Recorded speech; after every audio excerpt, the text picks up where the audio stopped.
this is prohibited in Islam. It is haram. It's prohibition. It's a kufr. This You can are take out you. of Islam.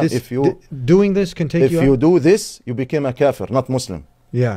If you do these things, you are kafir.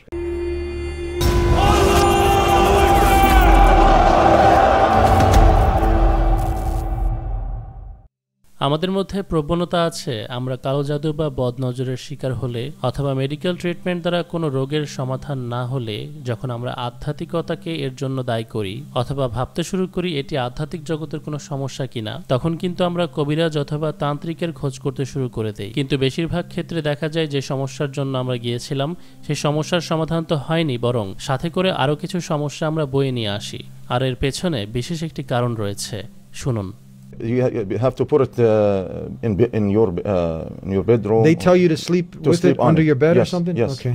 For example, here you see there is Bismillah ar-Rahman ar-Rahim. It looks like Quran. It's like Quran. But it's not Quran. But it's not Quran. It is not Quran. But the problem is around that, you see there's a name of jinn here. Those are the actual names. Name of jinn. Of jinns. Yes. That are around this. It is around. All around here. আপনি দেখতে পাচ্ছেন একজন হুজুর ওনার হাতে একটি কাগজ ধরে আছেন যেখানে আরবিতে কিছু লেখা আছে, আর লেখাগুলোর শুরুতে বিসমিল্লাহও লেখা। সুতরাং এতটুকু পড়ার পরে একজনের মনে হবে এগুলো তো কোরআন থেকে নেওয়া হয়েছে, তাই ব্যবহার করতে কোনো অসুবিধা নেই। এই হুজুর আরও বলছেন এটা যাকে দেওয়া হয়েছিল তাকে বিছানার নিচে রেখে তার উপরে ঘুমাতে বলা হয়েছিল।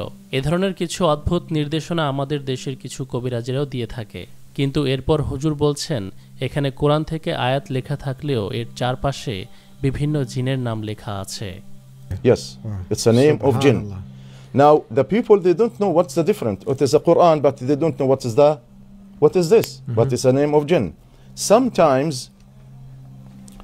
they will give you Quran, like Ayat al-Kursi, for example. But before Ayat al-Kursi, there is a code. Okay, you cannot understand it. তিনি বলছেন মানুষ এগুলো যাচাই করতে পারে না, মানুষ বোঝে না এখানে কোরআনের আয়াত লেখা থাকলেও তার আশেপাশে কি লেখা রয়েছে বা এর দ্বারা কি মিন করে, কি বোঝায়। কখনো দেখা যাবে আয়াতুল কুরসি লিখে দিয়েছে কিন্তু তার শুরুতে ছোট্ট করে একটি কোড লেখা যেটার মানে আপনি বুঝতে পারবেন না। You will not understand it. There's a code like a number or anything like a star. That star or that code, it's I do not believe. তিনি বলছেন হয়তো কোনো কোড থাকবে, নয়তো স্টার বা তারার একটি চিহ্ন থাকবে, যেমনটা বাংলাদেশের একটি বিখ্যাত তাবিজের বই থেকে আপনাদেরকে আমি দেখিয়েছিলাম। So when you say I do not believe, Bismillahir Rahmanir Rahim, Alhamdulillahi Rabbil Alamin. So that means I do not believe in Quran. Subhanallah. But you see the Quran, you do not see the code. Yeah. হুজুর এখানে বলছেন প্রথমে যে code অথবা sign আঁকা থাকে সেটার দ্বারা বোঝানো হয় আমি বিশ্বাস করি না, এবং তারপর বলা হয় বিসমিল্লাহির রহমানির রহিম অথবা আয়াতুল কুরসি। অতএব তখন এর অর্থ হয়ে যায় আমি আল্লাহ তাআলার নামে শুরু করছি, মানে বিসমিল্লাহ, এতে আমি বিশ্বাস করি না। এমনকি আয়াতুল কুরসিতে আল্লাহ তাআলার ব্যাপারে যে শান, যে মর্যাদা বলা হয়েছে সেটাতেও আমি বিশ্বাস করি না, নাউজুবিল্লাহ। So this is one of the symptoms of we call it sahir or fake raqi. Okay. Other than this is, তিনি বলছেন এটা কালো জাদুর একটি নমুনা এবং ফেক রাকি, নকল রাকি, যাদেরকে আমরা ইসলামিক পরিভাষায় বলি আর কি, যারা রুকাইয়া করেন বা নকল কবিরাজও আপনি বলতে পারেন। নকল বা ভণ্ড কবিরাজদের নিদর্শন হলো এই সাইন সিম্বল বা কোড ব্যবহার করা। Here you can get it from the internet. Also, you can buy it from somewhere. So now they made a big business over here. A big business for those people. For example, if I gonna do a sihr or black magic to the people, all the materials is here. Okay, this is a needle, for example. Well, right? This is some stuff you see out of the movies. I've never seen this actually. Yes. হুজুর এরপর একটি বাক্স বের করলেন এবং বললেন আজকাল ইন্টারনেটে এগুলো কেনা খুবই সহজ, এগুলো নিয়ে ভরপুর ব্যবসা হচ্ছে। তিনি বললেন কেউ যদি কালো জাদু করতে চায় তখন সে এগুলো অর্ডার করে, একটি পুতুল এবং একটি সুই। হোস্ট জিজ্ঞেস করলেন আমরা সিনেমায় যেমন দেখি? তিনি বললেন হ্যাঁ। It is, and if you need to, for example, if you want to somebody have a headache, you're gonna do a black magic on him, and you want him to be headache always. All you're gonna recite something. It's a ta'weez and kufr, wal-iyadu billah, and put that in his head here.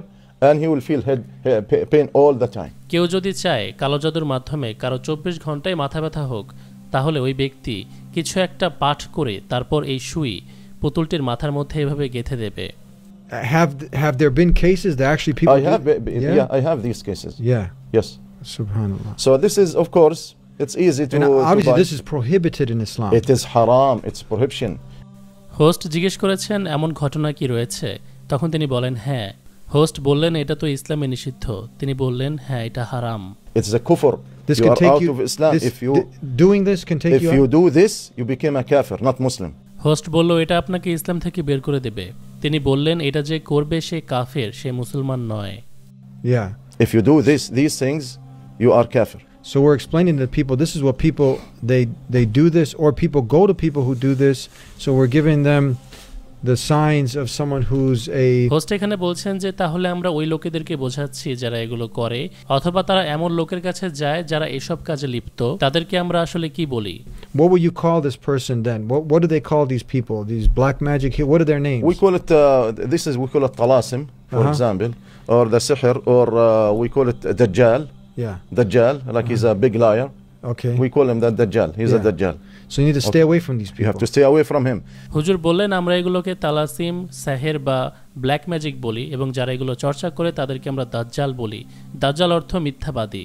উনি তালাসিম যেটাকে বললেন সেটা আমাদের দেশে তেলেসমাতি সুলাইমানের তাবিজের কিতাব হিসেবে বিক্রি হয়, যেখান থেকে অধিকাংশ ভণ্ড কবিরাজিরা চিকিৎসা করে। এই কিতাবগুলোতে তো সরাসরি লেখাই থাকে আপনি কাউকে বশ করতে চান, আপনার প্রেমের ফাঁদে ফেলতে চান, তাকে যন্ত্রণা দিয়ে সে ছটফট করতে করতে আপনার কাছে চলে আসবে। এটা ইসলামিক বা ধর্মীয় পদ্ধতি কি হতে পারে কাউকে যন্ত্রণা দিয়ে তাকে আপনার কাছে নিয়ে আসা? আল্লাহ তাআলা কি এই জুলুমকে পছন্দ করবেন? তিনি কি সন্তুষ্ট থাকবেন? কখনোই না। প্রতিবেশীর ছেলে আমার ছেলের থেকে এগিয়ে গেছে, সে বড় চাকরি করছে বা ভালো আছে, আমার হিংসুক মন সেটা সহ্য করতে পারলো না। এরকম মন মানসিকতার অনেক বাঙালি আমাদের চারিপাশে আছে, যারা একটা সময় এই ধরনের কেতাবগুলোর সাহায্য নিয়েই অথবা কোনো জাদু চর্চাকারী দাজ্জাল কবিরাজের কাছে গিয়ে তখন ওই ব্যক্তির 24 ঘন্টায় মাথা ব্যথা দেখা দেয়, সারা মাসই সে অসুস্থ থাকে, ফলে কাজে ফোকাস না করতে পেরে কেরিয়ার ধ্বংস হয় এবং এক পর্যায়ে মৃত্যুর কোলে ঢলে পড়ে। সুতরাং আমাদের খুবই সতর্কতার সাথে চলাফেরা করতে হবে যে শত্রু আমার কোন জিনিসটা ব্যবহার করে আমার উপর জাদু করতে পারবে।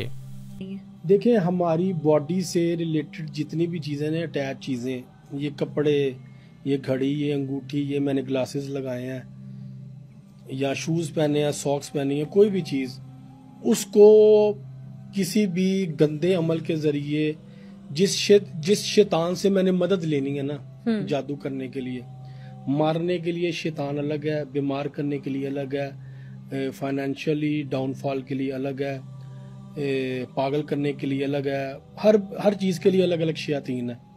अब वो जो रिचुअल करना है ना, उसकी ड्राइंग्स, उसके नाम, उन अल्फ़ाबेट्स को, उन सिंबल्स को वो स्टैचू बना के या डॉल बना के या वो पुतला बना के उसके ऊपर उन रिचुअल्स को लिखना है, और फिर जो मेरी बॉडी से अटैच जो चीज़ होगी ना उसके ऊपर उसको लगाना है। ठीक है, फिर उसकी रिक्वायरमेंट के अकॉर्डिंग उसको दफनाना है या उसको जलाना है, उसको क्या करना है वो करेंगे तो फिर वो जादू का असर जो है शुरू हो जाएगा। जैसे कि किसी इंसान को मारने के लिए बकरे के जिस्म का बॉडी पार्ट लिया जाता है जिसको छुरी से अलग ना किया गया हो। लोहा जो है वो भी जादू और जिन्नात की शयातीन की तासीर को तोड़ता है, इसलिए ये लोग दिल मांगते हैं बगैर छुरी लगे हुए बकरे का। उसके ऊपर सुइयाँ लगाई जाती हैं जादू करके, उसके अंदर कट लगा के उसके अंदर नक्श डाला जाता है, तावीज़ डाला जाता है, फिर उसको कब्र में दफनाया जाता है।